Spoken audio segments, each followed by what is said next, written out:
네, 저는 오늘 여러분들과 함께 우리의 희망 예수 그리스도라고 하는 말씀의 제목으로 함께 은혜의 말씀을 나누고자 합니다. 오늘 본문의 말씀은 예수님이 이 땅에 태어나시기 전 약 BC 730년경에 이사야 선지자를 통해서 한 예언의 말씀입니다. 당시 이스라엘은 나라가 이제 둘로 갈려져서 북왕국 이스라엘과 남한국 유다로 나뉘어진 상태였고요. 북왕국 이스라엘은 그 아람이라는 나라와 동맹을 맺고 남유다를 침공함으로써 남유다는 사실 굉장히 어려운 너무나 힘든 현실에 부딪히고 있었어요. 이렇게 아무 희망도 없고 모든 것이 다 절망적이고 힘들고 어려운 현실 속에 있는 그 유대 민족에게, 이스라엘 민족에게 이사야 선지자는 희망의 메시지를 선포합니다. 그 메시지는 다름이 아니라 메시아께서 탄생하실 것이다, 메시아께서 오실 것이다 라고 하는 거예요. 그래서 오늘 본문의 말씀을 우리가 다시 한번 보면 이는 한 아기가 우리에게 낳고 라고 말씀하시는 거죠. 그래서 이 땅에 메시아가 오실 것이다, 너희에게는 희망이 있다 라고 선포하는 거예요. 자, 그런데 한번 생각해 보십시오.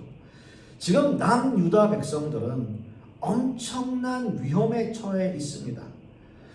어떤 의미에서는 나라가 곧 망할지도 모른다는 그런 절망적인 현실에 놓여 있는 거예요. 그런데 이사야 선지자를 통해서 선포되어지는 하나님의 메시지는 한 아기가 태어날 것이다 라고 하는 예언이에요. 한 아기가 우리에게 태어날 것이다. 이사야 7장 말씀에도 아하스 왕에게 하나님이 징조를 보여주셨어요. 그래서 이사야 7장 14절 말씀에도 그러므로 주께서 친히 징조를 너희에게 주실 것이라. 보라, 처녀가 잉태하여 아들을 낳을 것이요 그의 이름을 임마누엘이라 하리라 라고 말씀을 하고 있습니다. 여기서도 예수 그리스도가 예언되어져요. 자, 우리가 한번 생각해 보겠습니다. 우리는 지금 성탄절 예배를 드리고 있죠. 오늘이 성탄절 이브날이에요. 저는 예수님의 탄생에 관해서 성경을 통해서 어느 정도 알고 있고 다 성경을 통해서 우리는 이 말씀을 들었습니다. 여러분들도 마찬가지죠. 여러분들도 오늘이 성탄절이고 예수 그리스도께서 탄생하신 그런 것을 기념하는 날이다 라고 하는 것 우리는 다 알고 있습니다. 성경 구절을 통해서 이러한 상황들, 이러한 예배가 우리에게 전혀 이상하게 들리지 않아요. 그런데요, 만약 여러분이 지금보다 2700년 전에 그 이스라엘에 살고 있는 백성들이라면 여러분들은 어떨까요? 2700년 전에 이사야 선지자가 살고 있던, 이스라엘 백성들이 살고 있던 그 시대의 사람들이라면 과연 우리는 어떨까라고 하는 생각이죠. 적의 침략으로 나라가 위험에 빠져 있고 적어도 희망의 메시지라면, 그런 상황 속에서 들려지는 희망의 메시지라면 너희가 절대 망하지 않을 거다, 너의 나라는 정말 안전할 것이다. 왜? 하나님이 너희를 지켜줄 것이다. 너희는 하나님께서 선택받은 그런 선택의 민족 아니냐. 선민사상 이런 것들을 심어주면서 뭔가 힘이 되는 이야기를 해야 되지 않겠습니까?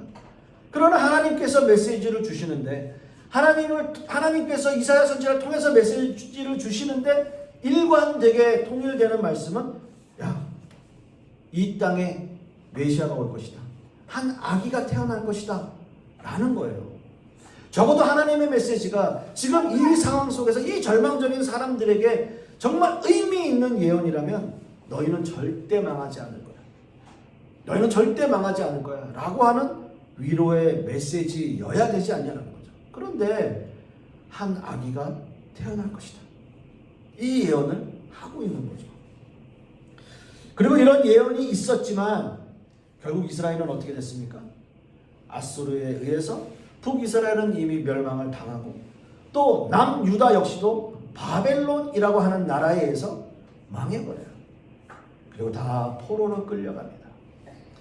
여러분, 이게 이스라엘 민족의 역사고요, 그들의 현실이었어요. 여기에 인생의 또는 예언의 딜레마가 있습니다. 예언의 딜레마, 언제냐라는 거예요. 언제냐. 그들에게 주는 희망의 메시지, 그 예언의 성취가 과연 언제 이루어지겠냐라고 하는 것이 중요한 거 아닙니까?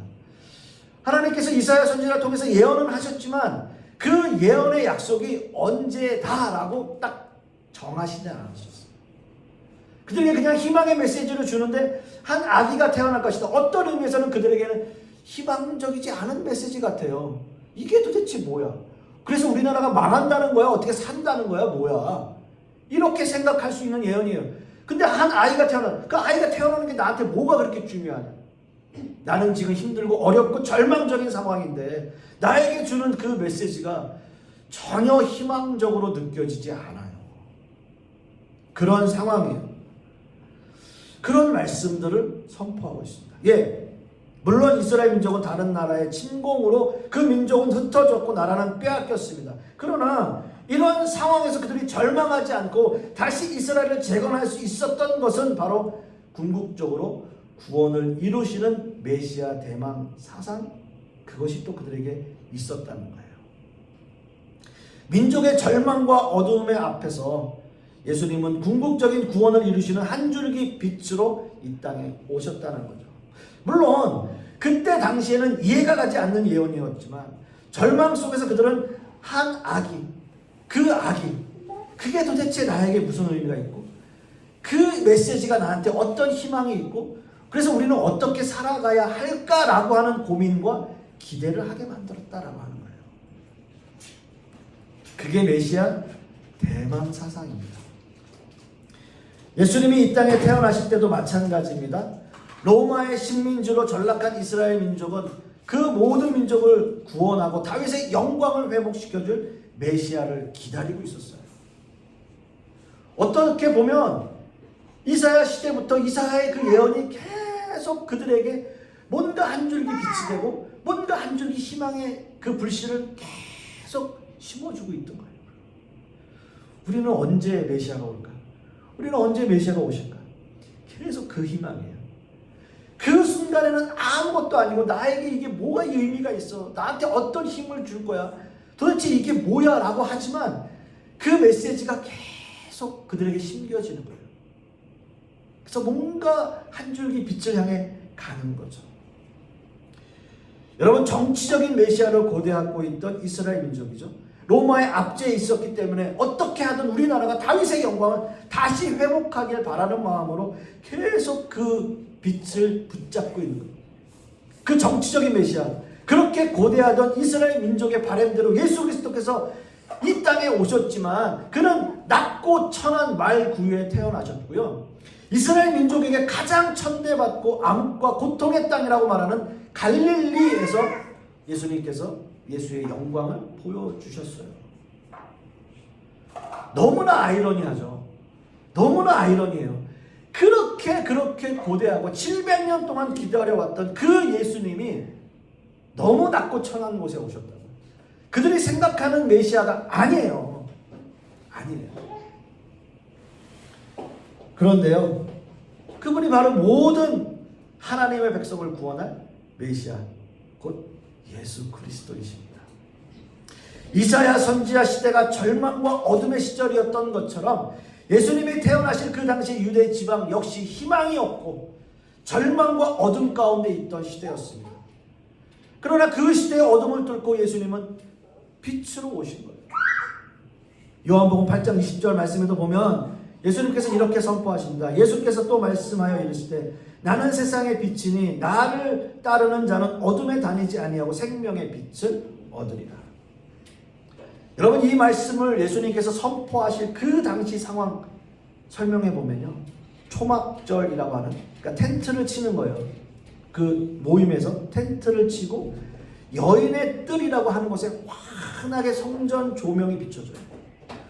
어두운 온 이스라엘에 비추는 것처럼 예수님은 아주 낮고 낮은 그 천한 모습으로 이 세상에 오셨지만 어두운 세상을 비추는, 마치 여인의 뜰에 그 텐트들을 비치는 그 빛처럼 그 초막절에 예수님께서 진정한 세상의 빛으로 이 땅을 비추고 계셨다는 거죠. 이사야 시대나 예수님 당시의 시대나 두 시대 모두 그들에게 희망은 없어 보입니다. 그러나 하나님은 선포하셨어요. 그 어떤 것도 희망이 없지만 오직 한 분, 이 땅에 빛으로 오신 예수 그리스도만이 희망이 있고 그분만이 기쁨이 될 것이다 라고 하는 선포예요. 사랑하는 성도 여러분, 우리는 지금 이사야의 시대보다 2700년경 정도 앞서 지금 있고요. 그리고 예수님의 시대보다는 대략 한 2000년이 지난 그러한 현 시대를 살고 있습니다. 과연 이 시대에 희망이 있는지 한번 생각해 보세요. 이런 현실들이 우리에게 주는 메시지는 과연 무엇일까? 우리가 그 두 시대보다 더 희망적인 삶을 살고 있을까? 여러분들에게 한번 묻습니다. 물론 그 시대보다는 물질 문명이 발달했고 과학이 더 발달해서 우리가 느끼는 어떤 체감적인 삶은 조금 더 편해졌는지는 모르겠어요. 그렇지만 우리의 삶의 현실은, 우리가 세상을 살아가는 현실은 우리가 느끼는 어떤 고통, 우리가 느끼는 어떤 그런 어두운 부분들은 그렇게 많이 희석되고 또 환하게 비춰지지 않았다는 거예요. 오히려 더 피폐해져가는 우리의 현실을 우리는 볼 수 있어요. 그렇다면 우리에겐 희망은 없는 걸까요? 그건 아니겠죠. 이 세상을 구원하시기 위해서 가장 낮고 천한 모습으로 이 땅에 오셔서 우리를 위해서 십자가를 지신 예수 그리스도만이 우리에게 희망이 있는 거죠. 예수님이 이 땅에 보내신 그 온유함과 사랑과 겸손의 모습을 우리가 본받는 거죠. 우리 모든 믿는 사람들에게 주어진 진실한 신앙인의 모습으로 살아가는 것, 그것이 우리에게 희망이 되겠죠. 사랑하는 성도 여러분, 말씀을 맺습니다. 오직 예수 그리스도만이 우리에게 희망이고요. 그 예수 그리스도만이 어두운 세상을 환하게 밝혀줄 우리의 구세주이심을 여러분 믿고 의지하시길 바라겠습니다. 그분이 바로 구원의 완성이에요. 이 땅에 빛으로 오신 예수 그리스도를 우리가 믿고 의지하고 그분만이 우리에게 희망이 됨을 우리는 참으로 믿고 따르는 저와 여러분 되시기를 간절히 소망하겠습니다. 기도하겠습니다. 아버지 하나님, 예수 그리스도께서 이 땅에 오신 그 모습 그대로, 그 낮고 천한 그곳에 겸손한 모습으로 오신 그 예수 그리스도를 우리도 본받는 그런 삶을 살아갈 수 있도록 역사하여 주시옵소서. 우리에게는 희망이 없어 보이고 여러 가지 어둡고 혼탁한 이 시대 가운데 우리에게 한 줄기 빛을 주시는 그 예수 그리스도를 바라보고 그 하나님만을 의지하며 살아가는 우리 모든 성도님들 되게 하여 주시옵소서. 이 모든 말씀 우리 주 예수 그리스도의 이름으로 기도하고, 이제는 우리 주 예수 그리스도의 은혜와 아버지 하나님의 극진하신 사랑과 또 성령님의 내주 교통하심이 오늘 말씀을 통해서 한 줄기 빛으로 이 땅에 오신 그 예수 그리스도만이 우리에게 진정한 희망임을 우리가 믿고 의지하며 따르기를 소망하는 우리 하나님의 백성들 머리 위에, 그 자녀들 위에, 그 사업과 직장 위에, 그리고 우리 풍요로운 교회 위에 이제부터 영원토록 함께 있을지어다. 아멘.